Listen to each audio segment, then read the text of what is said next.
Assalamualaikum warahmatullahi wabarakatuh. Saya Putri Novitasari, mahasiswi Magister Teknologi Pendidikan. Saat ini saya mendapat tugas dari Ibu Dr. Widya Winata mengenai suatu profil. Sebelumnya sedikit gambaran mengenai revolusi industri 4.0, tentunya di mana semuanya serba komputerisasi, semuanya serba cepat, teknologi yang sangat pesat sehingga semuanya bisa dengan mudah kita dapatkan. Segala informasi,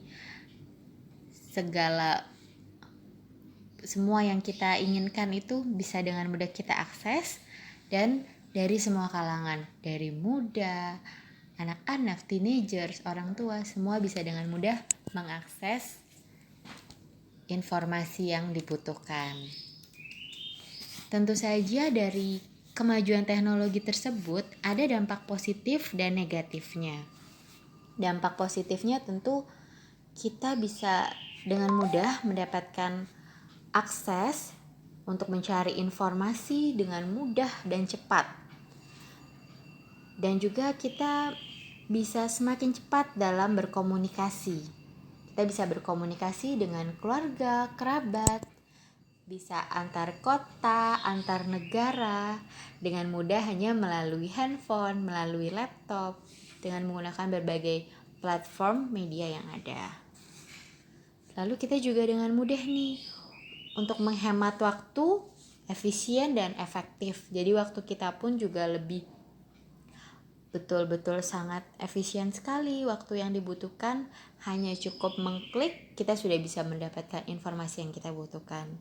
Dan kita juga bisa mencari sarana untuk mendapat informasi hiburan dengan mudah. Misalnya kita ingin berpergian kemana, misalnya ke Bromo, atau kita mau jalan-jalan ke Jogja, nanti kita bisa lihat itinerary-nya seperti apa.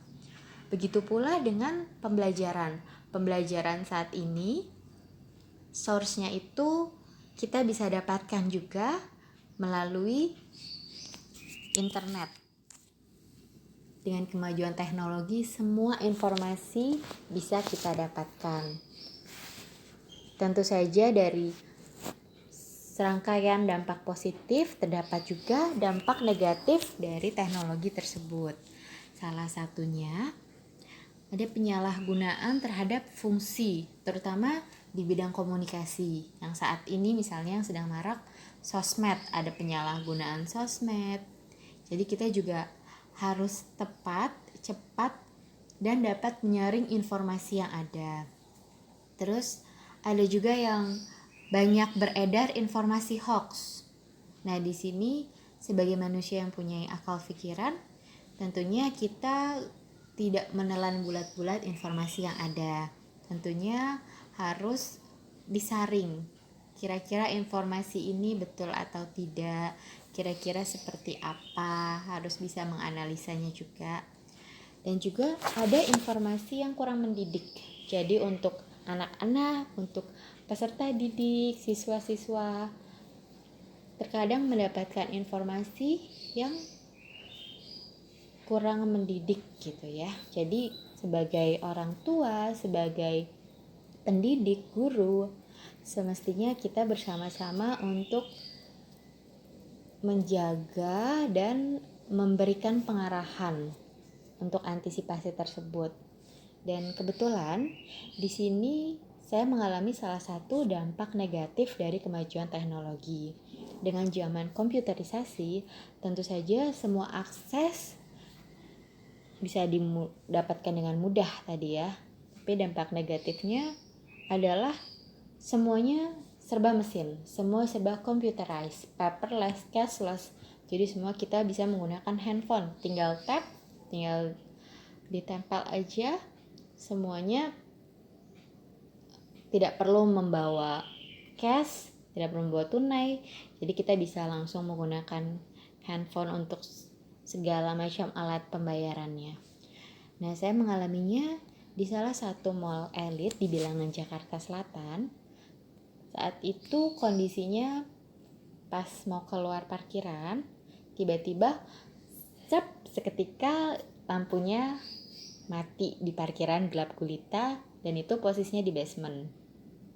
Lalu tentu saja kita keluar juga sambil berpikir ya, karena ini kan juga menggunakan mesin komputer, jadi apakah takutnya nanti koslet atau seperti apa. Nah, betul saja pas kita mencoba untuk nge-tap, ternyata koslet, tidak bisa digunakan, mesinnya seperti itu. Lalu di situ juga yang membuat cukup tambah panik ya, ada asap, entah konsleting atau apa. Dan sayang sekali kurang adanya penanganan lebih cepat gitu. Jadi kita memang cukup antri, jujur memang sedikit ada rasa panik dan takut. Saat itu mungkin ini gimana kalau nggak bisa keluar ya gitu.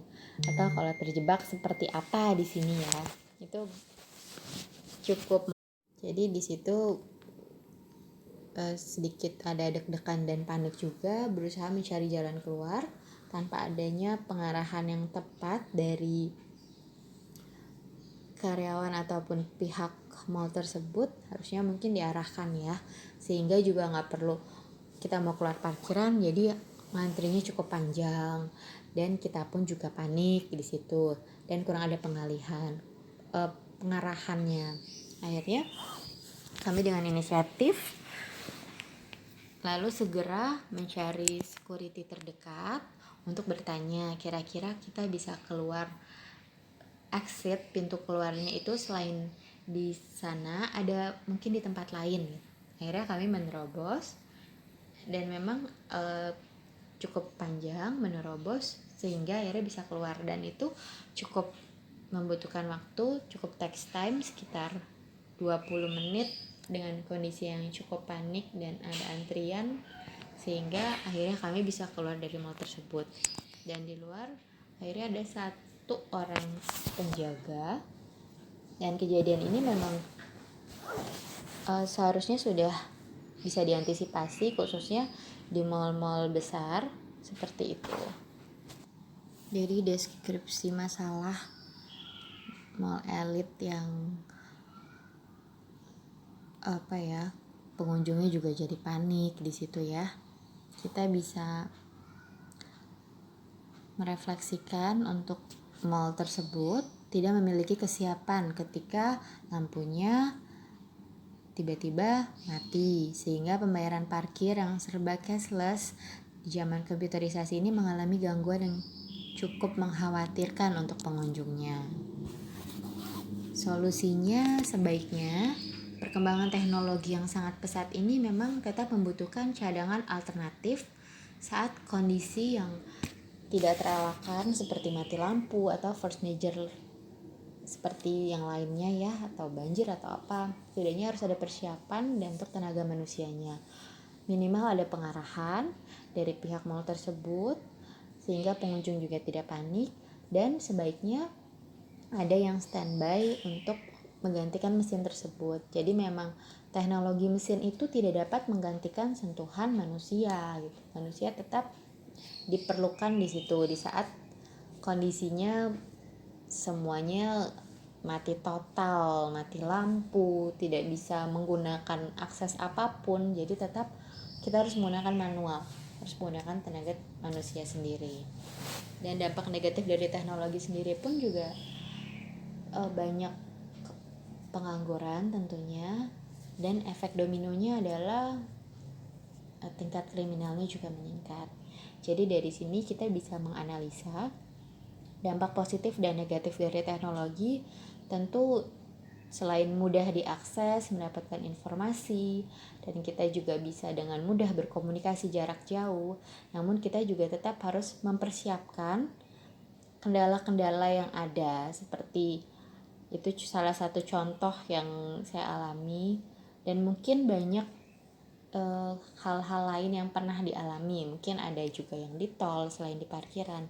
Jadi tetap teknologi itu tetap membutuhkan pengarahan manusia dan tidak bisa digantikan oleh manusia. Jadi dalam menggunakan teknologi secara cermat, kehadiran manusia itu tetap dibutuhkan. Di uraian di atas dapat kita tarik kesimpulan, yaitu perlu menguasai problem solving skill. Menurut Kohn and McLean 2018 mengungkapkan bahwa complex problem solving, critical thinking, and creative merupakan 3 skill yang penting untuk dikuasai di tahun 2020 dan beberapa tahun ke depan. Sekian dari saya. Assalamualaikum warahmatullahi wabarakatuh.